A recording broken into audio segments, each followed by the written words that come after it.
So, ironically enough, and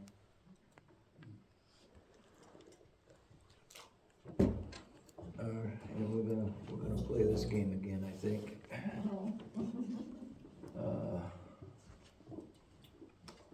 I think I found a way. See, I got no internet. I found a way.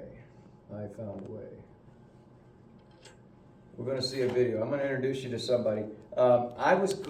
My goal today was to pick up in 2 Samuel chapter 5, where David becomes king of the whole kingdom. Okay? And so that's where I intended to be. And I had a train of thought, I just haven't had time to put it together. So I went to one of the people that has been instrumental in my growth. This guy's name is Tom Bradford. He's out of South Florida. Mm-hmm. He teaches Torah. Mm-hmm. In fact, the series, his ministry is called Torah Class. Mm-hmm. And he teaches it to a Christian church there. He's in the gap. Let's put it that way. He's in the gap, and he does a really good job on this particular chapter as well. And it ties in with something else too. John taught for a couple of weeks while I was gone, and we've been talking about Israel, and we've mentioned a couple of times how we got to understand the context of where we're at, who we're talking about, in order to understand who Israel represents at that particular phase, at that particular time. And so I watched this, and I thought, wow, just right the way that it starts off, I said, okay, I'm going to do this, because it kills the two birds with one stone. So I apologize for not having a message, but I hope that this is keeping us right on track. He teaches book by book, chapter by chapter, verse by verse, the way that many are familiar with it. And his Bible of choice is a complete Jewish Bible. And I guess just from there, I'm just gonna go ahead and start it off. This is the one I want right here.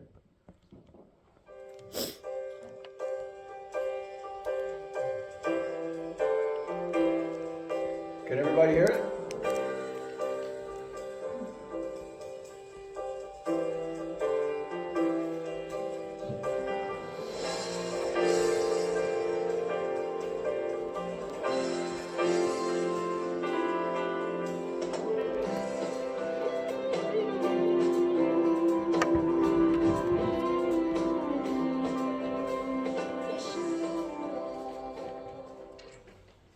Carmen, I'm checking on you. 2 Samuel chapter 5. Can you hear it? Yes. Presents us with an opportunity for several interesting detours, and we're going to take some of them. Now, on the surface, this chapter just seems to be simple, pretty straightforward, but in actuality, it's full of all kinds of twists and turns. It's just brimming with information, a lot of mystery that, as Bible students, we need to examine. And in some cases, it speaks of things that were common knowledge to the people of that day. But for us, in our time, our modern times, it takes some explanation. So I think you ought to expect the unexpected as we spend more time in this chapter than you might have thought it would need. I think you're going to find it interesting and pretty useful. Ishbosheth, king of the northern group of the Israelite tribes. This is King Saul's former kingdom, and he was King Saul's son, is now dead at the hands of assassins who brought Ishbosheth's head to David in hopes that they would get a reward for this.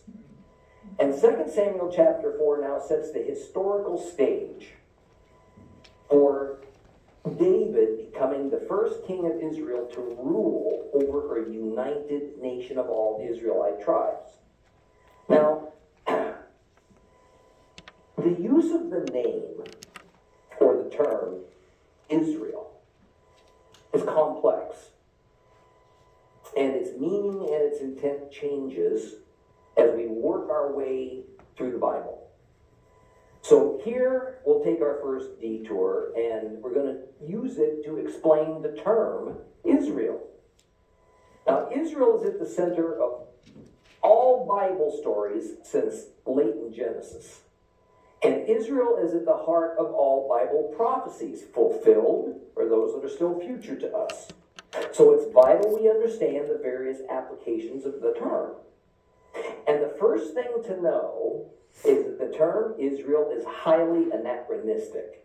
That is, you have to know the precise era and the setting to understand what Israel meant at any given time, because it changed, it evolved. And the first use of the term Israel was merely as a new name or perhaps a title for that great patriarch Jacob. And since that title was given to Jacob by Jehovah, then obviously it carries some weight. So to be clear, the original use of the word Israel applied to just a single individual, one person. Only after Jacob had a number of sons, and then his clan grew in number, and influence grew along with it, did Israel come to denote Jacob's descendants as a people group, a named people group.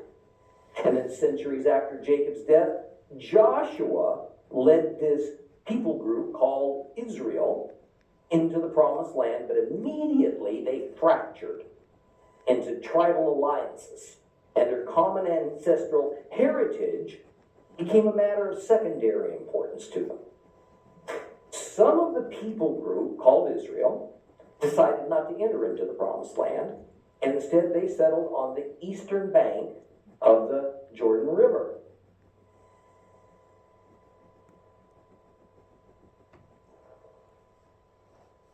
That group, the one that didn't cross the river, the one that didn't enter into the promised land, divided itself into two coalitions. So did the one that crossed the river. It divided itself into two coalitions. Now, since the northern coalition held itself up as the majority and said that they represented 10 of the 12 Israelite tribes, which, by the way, is an exaggeration, they claimed the right to consider themselves Israel. The southern coalition, that consisted mainly of Judah and Simeon, but was always totally dominated by Judah, was considered a breakaway group. They were seen as a separate entity, apart from Israel. They even went by the name Judah. So when David first became a king, he was only king over the modest-sized entity that was called Judah, down here to the south. He wasn't king of Israel, at least not in the eyes of the 12 tribes. And when Saul was king, he tried to be king over all the tribes, but only those of the northern coalition accepted him as king. Judah condescended to King Saul's administration to some degree, but only so far as to gain whatever benefit they could from the relationship and to prevent a direct confrontation with the brothers up north. But the tension between Israel and Judah was palpable, and it spilled over from time to time into armed conflict. The people of Judah and Simeon certainly acknowledged that they shared a common ancestor with the northern tribes, Jacob, But at that time, the reality of a common heritage took a back seat to all of the man-made political realities. So as we approach now 2 Samuel chapter 5, keep in mind that by the northern coalition of tribes agreeing now to accept David as their king, it was not unlike a new state being added to the USA. Okay, now before he gets into that too much, I want to tell you folks that I was corrected by what he just said based on what I've been teaching over the past few weeks, especially when we were, well, it's been way more than that now. But when I was talking about how David was separated from the north when Saul was killed up there, that separation was there. Judah wasn't up there at that time. And I'm still working through my head why, maybe it was because they were going against the Philistines. That's why David was up there when he killed Goliath. They were united at that point because they were united against a common enemy in the Philistines. But the Philistines had a beef with Israel more than they did with Judah. And so I say all that just to say, you know what? I don't care how long we've been studying, we can still be corrected. And it's okay to be, you've got a basis of why you believe something. It's okay to admit that, hey, I was wrong about that based on what Scripture says. So I just want to clear that up. He did clear that up. It made more sense to some of the not arguments, but some of the conversations that John and I have had. It falls into place a little bit more. Now he's going to talk about, he's going to continue on. But I just wanted to make that correction in what I have been saying. I have a better look at it now. Again, it points to the context of knowing what's going on at that time. And I was missing something in the context. Judah and Israel were separate entities.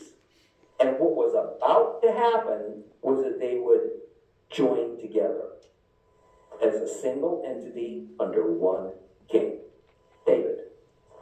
And since this traditional separateness was centuries old, it was quite a traumatic event when the North and the South, these two tribal coalitions, became joined together. And as you can imagine, not all the clans and families agreed with this. Benjamin, most of all, hated this idea. After all, the first two kings of Israel were Benjamites. And with that came a lot of prestige and benefits. It's one thing to turn the kingship over to one of the other members of the Northern Tribal Coalition. It's quite another to voluntarily give yourself over to the rule of that Southern Tribal Coalition, Judah. So beginning with chapter 5, it can quickly get confusing as to when the term Israel is referring only to the northern tribes versus when it means all the tribes of Israel as this newly unified group under David. And then there is the issue that in one context, Israel is the people of the 12 tribes, and in another context, Israel is the land of the 12 tribes. And I'm going to try to point out which of these is which as we move along. So, open your Bibles to 2 Samuel chapter 5, page 339 if you have a complete Jewish Bible. 2 Samuel chapter 5.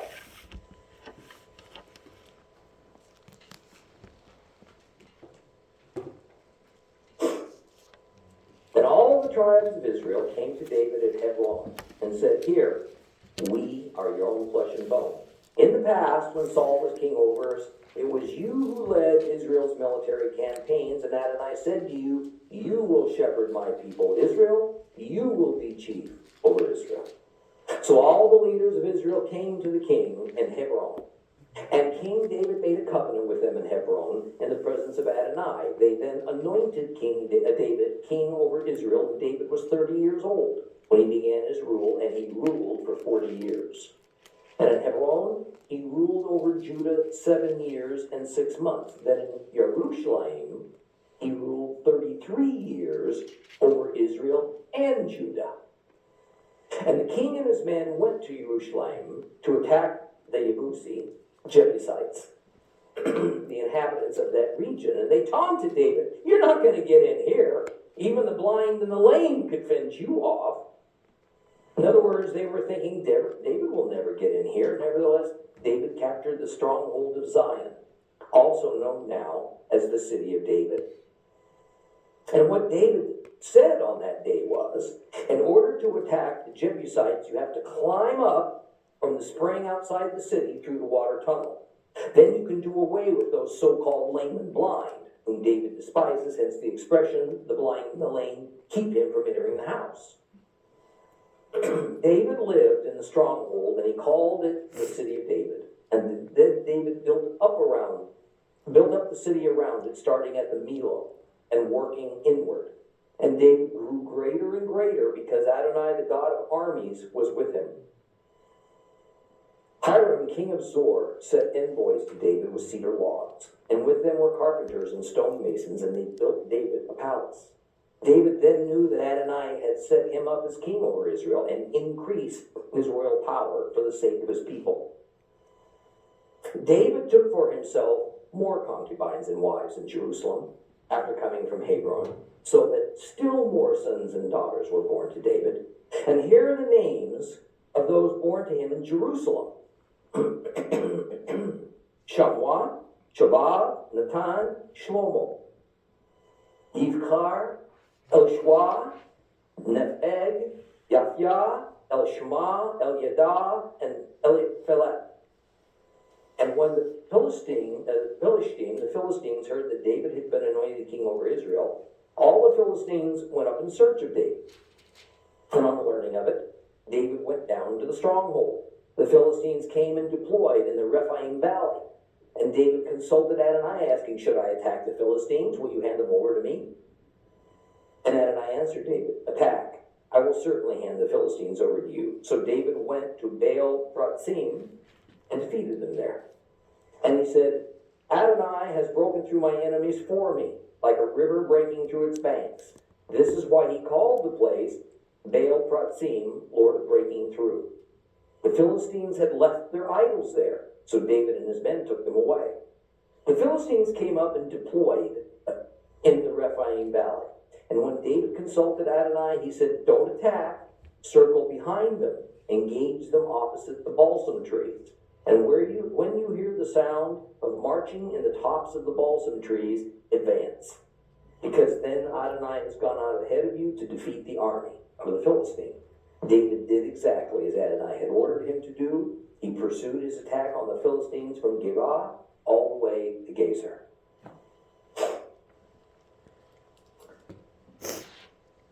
Hebron is the unofficial capital city of Judah. This city had a heritage that can be traced all the way back to Father Abraham.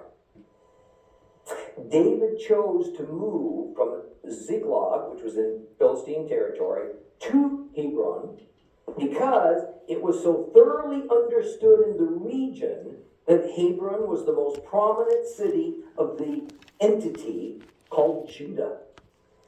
This brought him a couple of things. First, it placed him in the power center of Judah, which is, of course, where the prospective leader of Judah was obligated to reside. And second, Judah, and therefore Hebron, was not seen by the Philistines as their enemy, as was Israel up to the north. King Saul fought against the Philistines as the king of Israel. And when Saul died, Ishbosheth became the new king of Israel, and so he was instantly an enemy of the Philistines. David first became king over Judah, not over Israel. And so while this may have rankled the Philistines a little bit, Judah wasn't the Philistines' enemy at this time. And so they remained on relatively peaceful terms with David's administration. But all that was about to change. Verse 1 has an entourage of elders from the northern tribal coalition, the Israel formerly governed by Saul and his son Ishbosheth. And they're coming to Hebron to finalize a joining together, or perhaps a better way, a rejoining of Israel with Judah. And when they addressed David, they stated 4 reasons why they see this rejoining of all the tribes as the right thing to do. First, David was already a king. And even though he was only king over Judah, he had established himself as royalty. He was accepted as a legitimate monarch.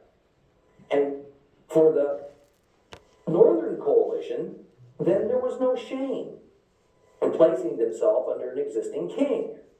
And second, the northern leaders pointed out that they were related by blood to David. We're your own flesh and bone, they say.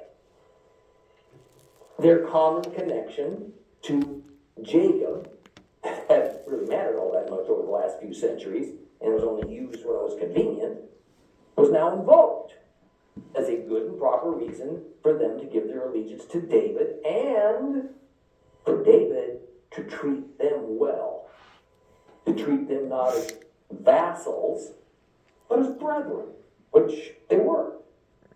And third, it tells us in verse 2, they always saw David as the real leader of Israel, King Saul's northern coalition, because David had led so many of Saul's successful military campaigns. And fourth, they acknowledged that Jehovah had decreed that David was to be king over all Israel, here meaning all 12 tribes.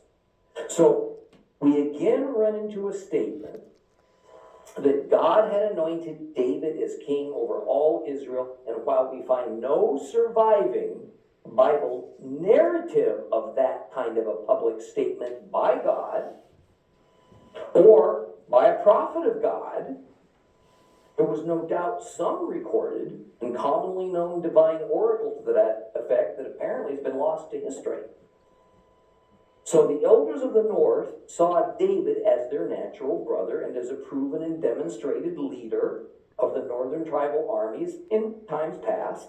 So they were comfortable with placing themselves under his monarchy, under his leadership. They made a covenant with David. There was an anointing ceremony.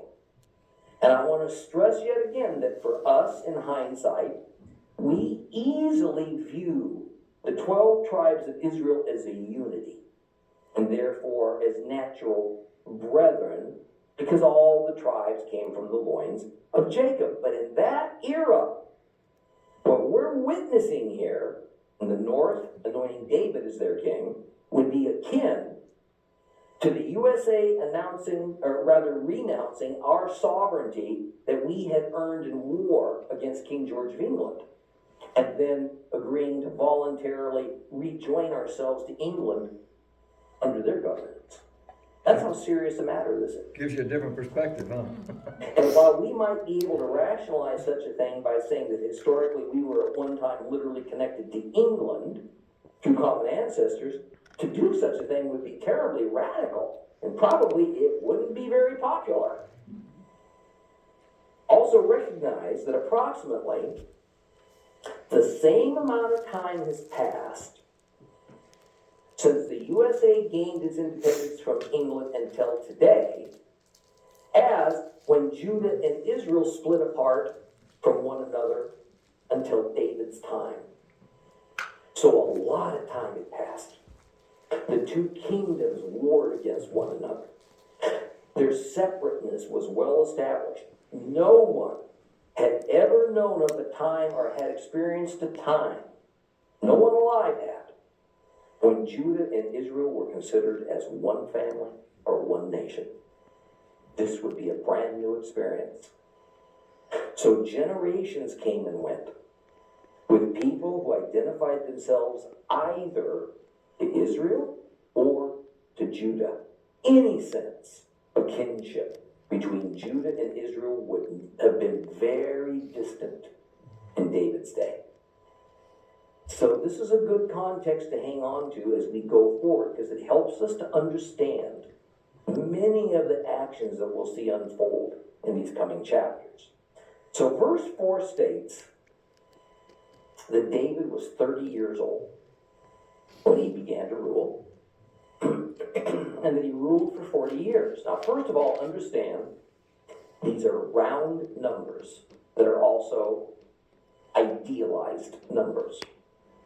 30 was seen as the prime of life, when mental and physical capabilities are at their greatest and when sufficient wisdom has been gained to properly utilize all those capabilities.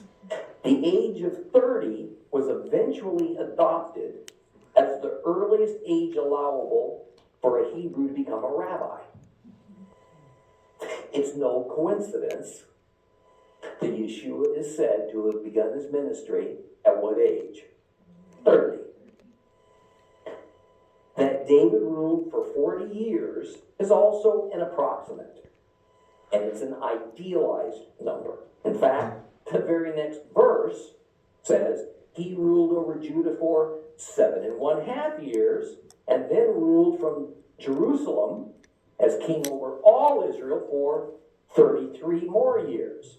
A little quick math adds up those two numbers to 40½ years, not 40 years. So the number 40, you see, is often indicative of a generation. And a generation is often meant to be seen more as an era than how we tend to think of a generation as being the way we divide families into the generation of the parents, the generations of the children, the grandchildren, and so on. 40 is also thought of as a fullness of time, a proper amount of time, whether it's expressed in days, months, or years, for testing. 40 is the number of trials. So the bottom line is that neither David's quoted age of 30 nor the quoted years of his reign of 40 are meant to be precise. No doubt they're very close. They could be off by a few months, maybe a year or so, according to the way we would use a calendar today. Those two round numbers carry a much greater significance in their spiritual meaning than just historically appropriate data. Now, notice something else about David becoming a king. It was a long process. It took place on a bumpy and winding road, and I think we should see this process as a pattern that was fulfilled in Messiah Yeshua. Jesus was designated by the Father as the king, Prince really, the Nagi, the king in waiting, long before it ever became a reality. Jehovah ordained David as king over his people long before the actual earthly event caught up to the spiritual reality of it. So, we had many things that had to be accomplished along the way. A lot had to align in order for David to gain the throne of Israel. The same thing is happening for Messiah. In fact, the earthly reality of Yeshua's kingship is still in our future, even though it was predicted by the prophets more than 2,500 years ago, and it happened to a largely spiritual extent 2,000 years ago. Christ became king over becoming king over God's kingdom is a long process. A lot's got to happen along the way, far more than it just being some single event in time. Now, verse 6 briefly tells us the story of a critical event that affects the entire world. In fact, it is probably more important today than it was when it first happened. Verse 6 begins the story of the establishment of Jerusalem, as the capital of David's and thus God's kingdom. The first part of this verse explains that the king and his men went to Jerusalem to attack it. These men were David's private army. These were not the tribal or national army. So it wasn't a huge contingent of men that were taken. But they were loyal, they were well-trained, and these were experienced warriors. This fact's going to play an important role that we're going to get to very shortly. And in order to understand what's going on, we need to understand the nature of Jerusalem in this era,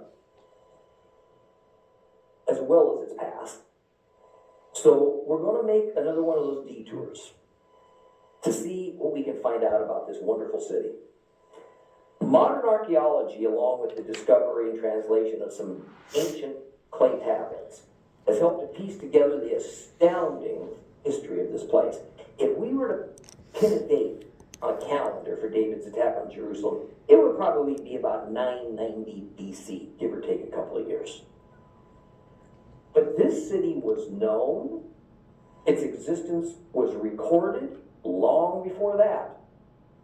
Jerusalem is one of the most ancient cities in the world. It is mentioned by name in the famous Ebla archives.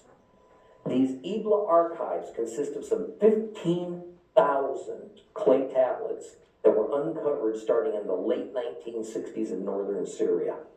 And written in the Akkadian language, these tablets tell of the reign of King Ebit Elim, the ruler of a place called Ebla, that lay only 150 miles from Haran, which is the place where Abraham lived for a time. And the tablets have been dated to 2500 BC. And found in them is the record of a Canaanite city that we know now is Jerusalem, along with a description of exactly where it was located. There's no doubt it's the same place that we call Jerusalem today. Now, how much before 2500 BC Jerusalem existed, called by at least two other names, is debatable. The point is that that city existed at least 500 years before the time of Abraham, and 1500 years before David set about to conquer it. Now, Akkadian is probably rightly considered the mother language of Hebrew. It's a cousin of Aramaic. And in scholarly terms, Akkadian is the cognate language of Hebrew, and so as more and more has recently been discovered and understood about the Akkadian language, we've learned more and more about the meanings of some of the earliest known Hebrew words as we find them in the earliest parts of the Torah. And there's always been a debate about even the precise meaning of the term Yerushalayim. But the reality turns out it's an Akkadian word. It wasn't a Hebrew word. Now that this fact has been recognized, you see, it's clear that it means something like the foundation of Shalem. It's also clear that Shalem was the name, or better, the title of a god. So perhaps a better way to say it is it's the foundation of the god Shalem. Think about that for a minute. I think that word Shalem sounds familiar to you because the word shalom comes from it. So the idea is that the God of this city of 2500 BC was a God whose chief attribute was shalom. Now, I wonder who that can be. Turn your Bibles to the book of Genesis, chapter 14. Book of Genesis, chapter 14.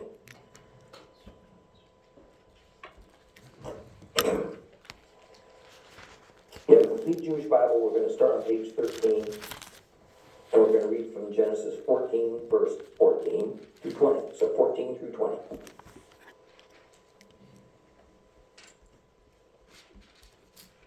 When Abraham heard that his nephew had been taken, he led out his trained men who had been born in his house, 318 of them, and he went in pursuit as far as Dan.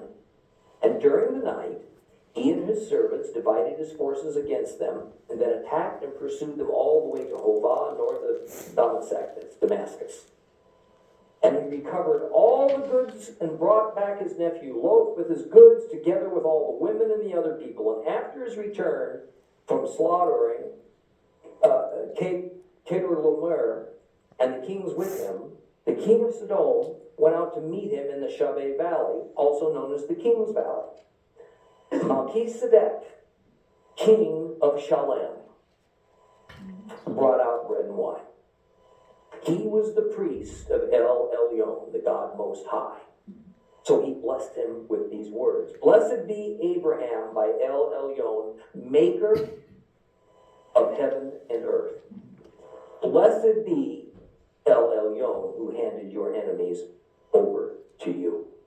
Abraham gave him a tenth of everything.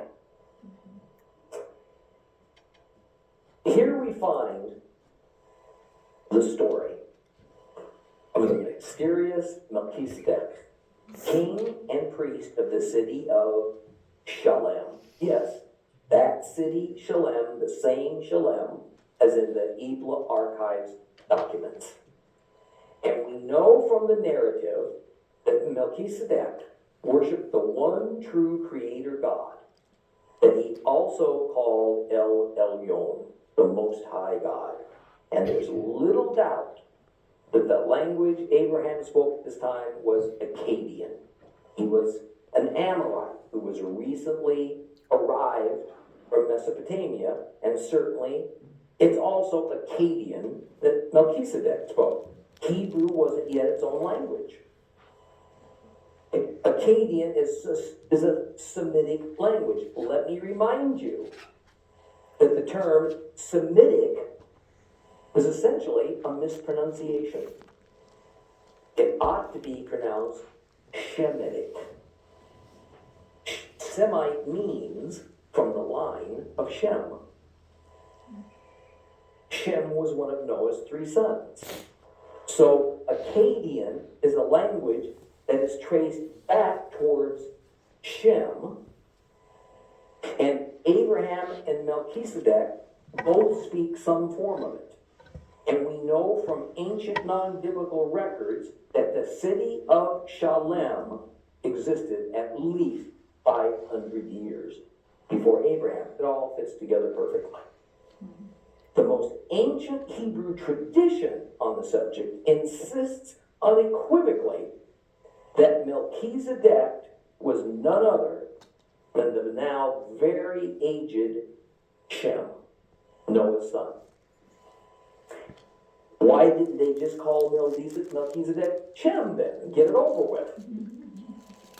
Because Melchizedek isn't a name. It's a title. It means the king of righteousness.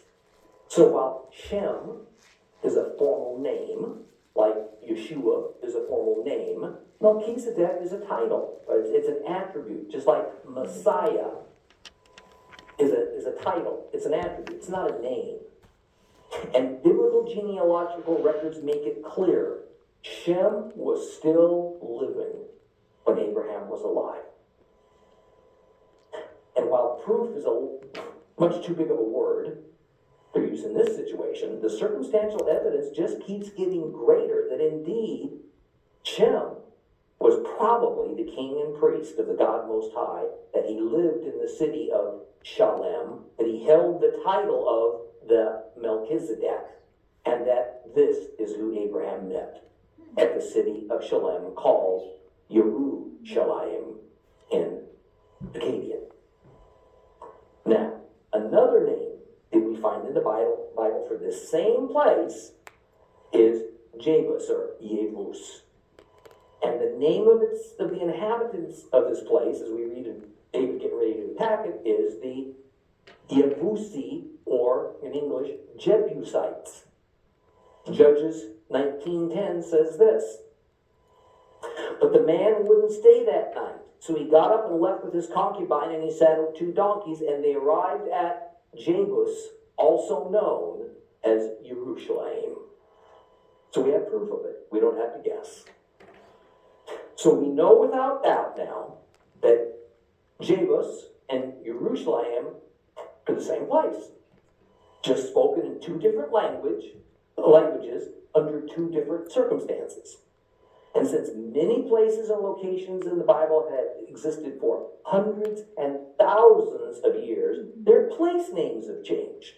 And or they're called by a number of different names at the same time, and very normally, the different names are really just the same name in different languages. That's all it is.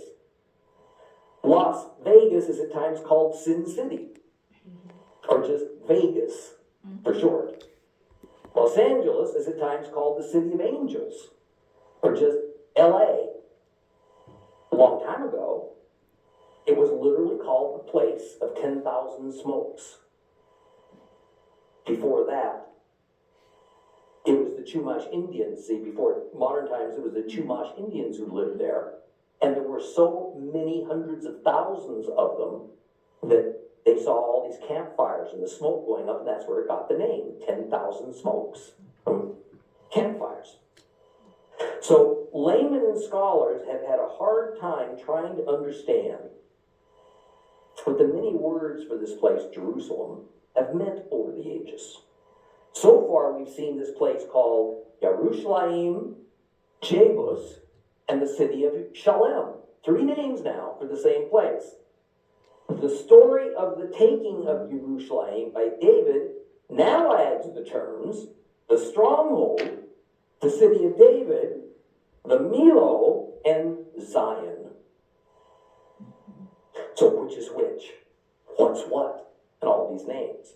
Let's see if we can straighten some of that out. Because I think it's going to result in your general Bible reading being more meaningful at times, and we're going to also lend some needed help when you're trying to understand prophecies. Now, ancient cities don't generally begin as walled cities. They usually begin as small villages, and then for some important reason or another, the settlement becomes seen as more valuable than usual. So an enemy covets it, and then it's walled for protection against that enemy. And building a wall around a city is a formidable undertaking. It took a strong and a powerful leader to order it, to organize it, to see it through. And then it, of course, took a substantial population to provide all the manpower and material to construct it. The original Jerusalem, before it was a walled city, would have been a village with farmers and herders with their fields and their pastures surrounding it. Further, these ancient villages and cities didn't have precise boundaries. You didn't come up to a sign that says, "You're entering Jerusalem. Have a nice day." Today, we measure the boundaries of everything, from residential lots, right down to the millimeter, right up to the boundaries of nations, down to the millimeter. But in ancient times, the boundaries were pretty general and approximate. A valley, a hillside, a plain, up to a river, near a boulder, over by that tree. But once you wall off an area, you've now defined a boundary.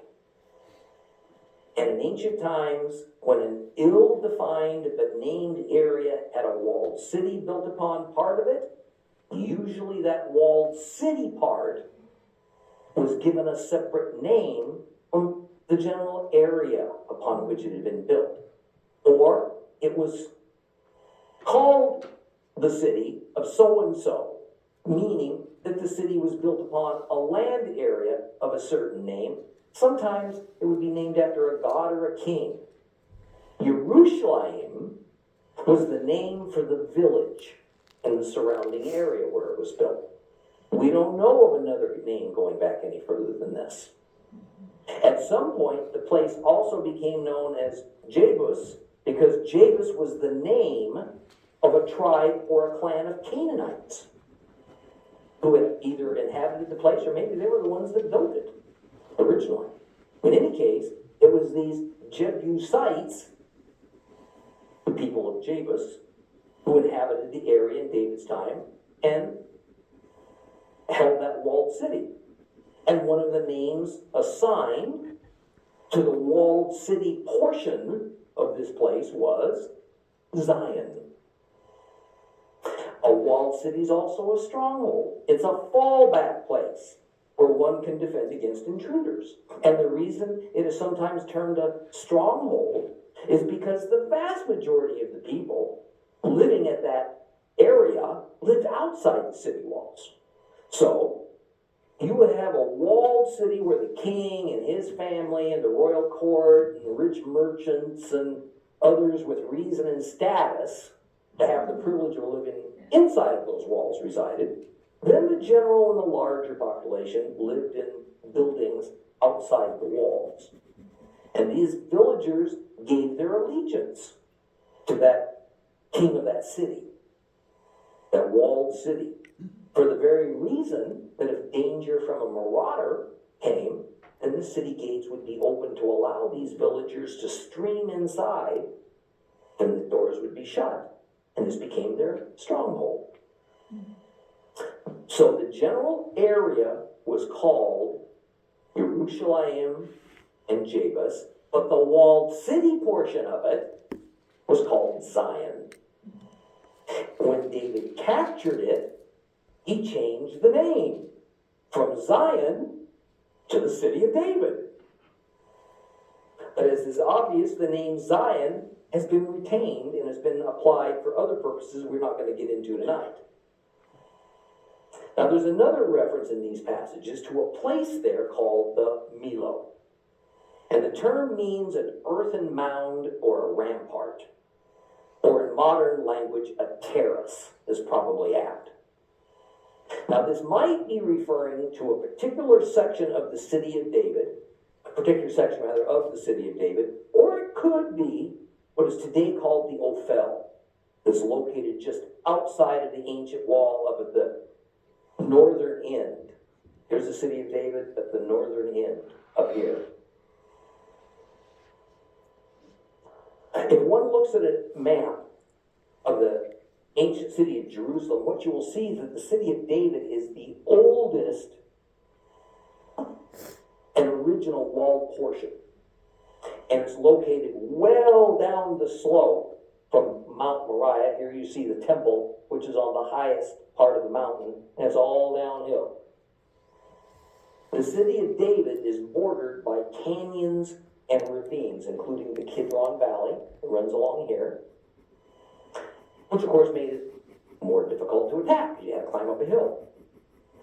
Then there's a substantial open place between the northern wall of the city of David and the Temple Mount area. In between those two places, it's called today at least the Ophel. And there, many villagers built their homes in order to expand the city on up the hill.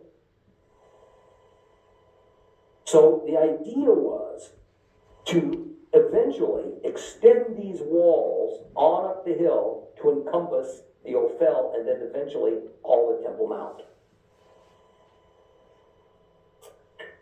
Basically, this is what's being described in verse 9. Now, the reason that David attacked Jerusalem was to make it his capital. See, Hebron was the very symbol of the kingdom of Judah. So the northern tribal coalition was never going to accept Hebron as the capital for all Israel.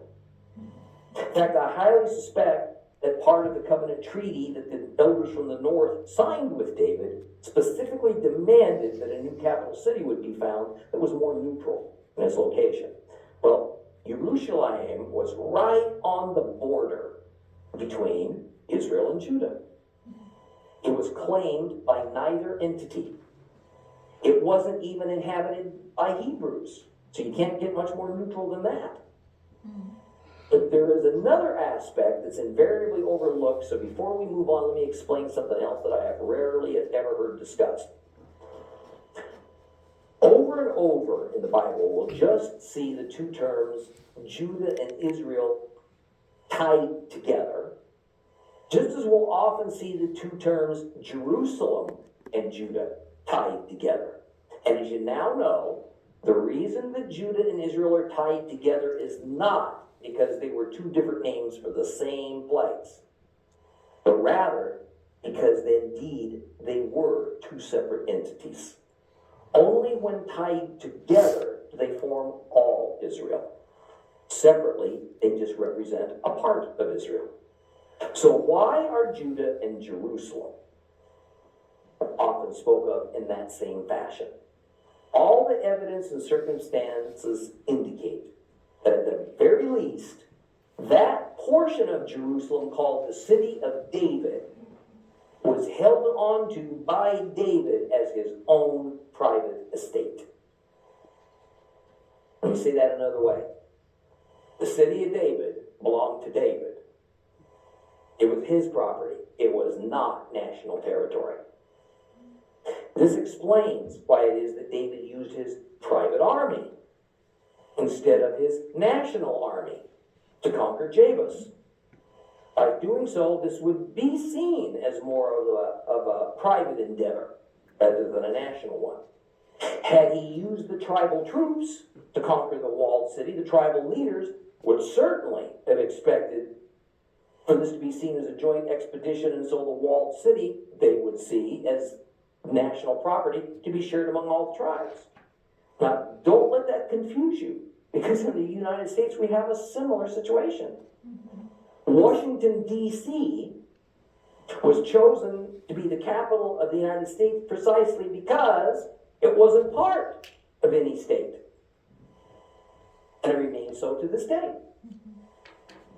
So Washington, D.C. is considered as a neutral site. And it's not affiliated with any coalition of states, making it the ideal place for our central federal government. The main difference between what David did and what happened here in America is that Washington, D.C. isn't privately owned. At least I don't think it is. Although I wonder sometimes.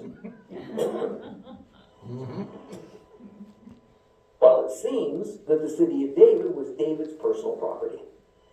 So one way to think about it is that while the city of David was located in Jerusalem, it was a privately held section of Jerusalem that was walled off, and it was owned by the king. So it was treated very differently than the rest of Jerusalem that lay outside those city walls. Now, that kind of philosophy seems to have embedded itself in the very essence of Jerusalem as the capital of Israel from David's day forward. That is, Jerusalem was in Israel, and it was the capital of Israel, but it's always seen as a somewhat separate entity. It's spoken of as a somewhat separate entity. Washington, D.C. is in America. It is the capital of America, but it is seen as a separate entity, apart from the confederation of 50 states that forms America. Even in Yeshua's day, when the Holy Land was divided up into the Roman provinces of Idumea and Perea and Samaria and Galilee and Judea, Jerusalem was spoken of as a separate entity from all the rest of them. So we have numerous mentions in the New Testament of Judah or Judea and Jerusalem. Now it's interesting how even today, many Jews and many Christians for that matter, can accept the idea of Jerusalem being an international city that's located in the heart of Israel, but at the same time can be seen as a separate entity that is operated by some international body such as the UN. Thus it could perhaps be the capital of Israel and the capital of the Palestinian state simultaneously. In fact, that's more or less how Jerusalem was envisioned by the UN when the land was apportioned into Jewish and Arab states over 6 decades ago. Jerusalem was not to be owned by either the Arabs or the Jews. It was not to be Jewish territory, it was was not to be Arab territory. It was to be a neutral site. It was to be a world heritage site for everybody to enjoy. Of course, many more Jews and Arabs rejected that idea than those who accepted it. But I think we'll see this international city concept arise again and again as the demand intensifies for Israel to return to its pre-1967 borders. And in case you might be thinking that there is a biblical backing based on David's actions for that idea, forget it. Jerusalem was the capital only of Israel. It wasn't an international city. David was the king. He owned only the city of David, not all of Jerusalem. So we must be clear that, correctly speaking, the city of David was not Israel's capital city, but Jerusalem was. The city of David was just David's private and secure, personally owned compound. Which also explains why the temple was not built in the city of David, but rather in Jerusalem up the hill on Mount Moriah. And we're going to continue with another interesting and I think different, unexplored aspect about David's taking of Jerusalem the next time we meet. Okay, please rise. Okay, did you get something out of that? That was, he cleared a few things up for me. And like he said, they bought into Jerusalem being the capital because it was right there on the border of Benjamin and, It was in Benjamin's territory. yeah. Yeah, so that's pretty cool. I want to point out one more thing. I want you to take your Bibles and open to Romans chapter 9. Because I want to tell you that subtly, we can lose an important vision here. In Romans chapter 9,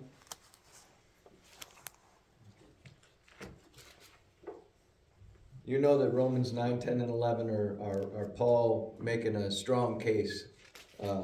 In verse 6 he says, "But it is not that the word of God has taken no effect, for they are not all Israel who are Israel, nor are they children, because they are the seed of Abraham." So, sticking with this theme, what could it mean that they're not all Israel? They are not all Israel who are Israel. I want to suggest to you that this is Yah's point of view. Who does Yah think Israel is? Who does Yah know Israel is? And I'm just going to tell you to save time, because when you go over to Romans chapter 11 and verse 26, it says, "So all Israel will be saved." Well, hold the bus. If not all Israel is Israel, but yet all Israel is going to be saved, what does that mean? I want you to keep this in the back of your head for the rest of your life and study it out. The way that Yah sees Israel, in Yah's eyes, Israel is the covenant people. There was more than the covenant people at the base of the mountain. We're told there's a mixed multitude, right? Yah chose Abram, changed his name to Abraham. Abraham and Hagar produced a child, Ishmael. Yah came to Abram, and said that Ishmael wasn't the one. The one was going to come from his body, but Sarah was going to be the one to deliver the baby. Right? Yeah. Okay. And Abram, I got to keep this straight. Abram said, "Oh, but if Ishmael could live before you." Let's change those words a little bit. If Ishmael could live in your presence. And Yah's answer was no. No. No, my covenant is with you. And then he chose Isaac before Isaac was even born and produced him from a dead womb. And then Jacob was chosen before the twins were born. Okay? And I want you to see this. Yah chose Abraham, witness number 1. Yah chose Isaac, witness number 2. Yah chose Jacob, witness number 3. A matter is settled with 2 or 3 witnesses. Okay? He continues to, this is where election comes in and all of that stuff. He chooses who the covenant people are. He calls and we respond. But yet only many are called, not all. So Yah's vision of Israel, Yah's Israel is the covenant people. And sometimes we find ourselves sharing with people that don't have ears to hear. And that can be frustrating sometimes. So, but we have to remember. So Tom didn't bring that up. But that's something that's been coming over to me for the past, I guess about a year and a half. I've been looking at this as we're looking at the covenant and paying attention to it and all that stuff. And I want to tell you guys, I have been blessed. It's been almost 6 years now. It will be, I think I start my 6th year on Shavuot, as a matter of fact. Okay? And it has been an amazing period of growth for me. An amazing period of growth. The thing about Jerusalem and the city of David makes so much more sense now with what he's saying, you know. And I just wanted to point that out. Israel, I said it before. I said it several months ago, I think. You have to know the context. Yeah. And it can get confusing. And you can, I did, have a misinterpretation. You had it right, I had it wrong. About them being... The scripture has it right. Well, okay, yeah. Right, but you understood something I didn't understand yet. I got it now, okay? But there's other times that we're going to see that Israel might mean a nation. It might mean the 12 tribes, or they might be divided again, okay? That's, that's what I was talking about when you were gone, how many divisions there's been. Right. Since the beginning of time. And it's continued to divide, and look at it today. Right. But he's always going to have his remnant. Oh, yeah. His covenant are always going to hear him. His covenant people are always going to hear him. According to a couple of the prophets and where we're at today, they may hear him, but they don't always listen to him. So, and obey what he says. All right, I'm not going to take any more time. I hope that we got something out of that. Again, I'm sorry I didn't have anything. Did you have a question? No, I just want to say something. My sheep hear my voice and follow me. Yeah. What's that guy's name? Tom Bradford. Tom Bradford. Tom Bradford. Bradford. Oh, Bradford Scott. Yeah, that's easy. Yeah. Speaking of Bradford Scott, this is. By the way, I've got a bunch of Bradford Scott CDs if anybody's interested. Okay. They're CDs, and I know people's got, you can play them on your computers, I know. Yeah. So, if anybody wants them, I'm gonna bring them next week, and you guys can. I just happened to be walking in my office, and my wife's got a bookshelf there, and I looked up and I saw Brad's name, and I had given her a while back Brad's book about the temple and how Yeshua's shown in the temple, right? Mm-hmm. I'm like, huh? She kept that. I opened it up, I'm thumbing through it. She's got notes in it. Oh. Okay. Okay, that's cool. So you never know, right? So Well, yeah, and you can't beat them. Right. But if he calls them, they're gonna go. That's yeah, true. They're gonna come up to you. They're gonna ask questions, and then we need to have an answer. That's true. All right. So with all that said, now it's time to prepare us to receive the blessing. right on.